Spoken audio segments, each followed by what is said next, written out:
tutvu meie metsa kõige säravama tegelasega, jänku Sofi.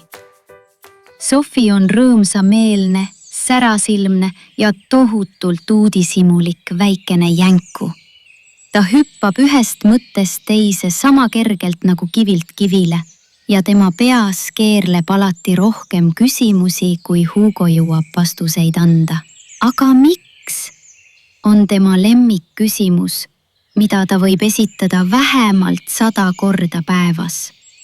Sofi kasvas jäneseperes, kus kõik olid pigem tagasihoidlikud, aga tema tahtis alati kaugemale hüpata ja rohkem näha.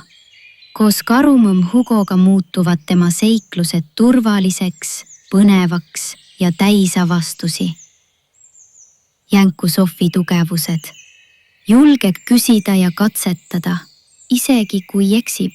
Tema energia ja rõõm on nii nakkavad, et panevad ka Hugo muhelema. Nutikus, mis viib ootamatute lahendusteni. Jänku Sofi nõrkused, kannatamatus.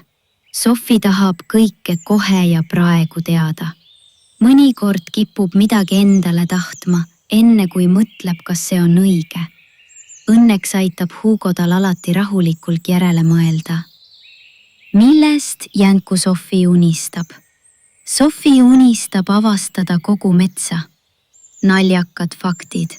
Sofi paneb igale marjale nime. Üks maasikas sai nimeks punnpõsk.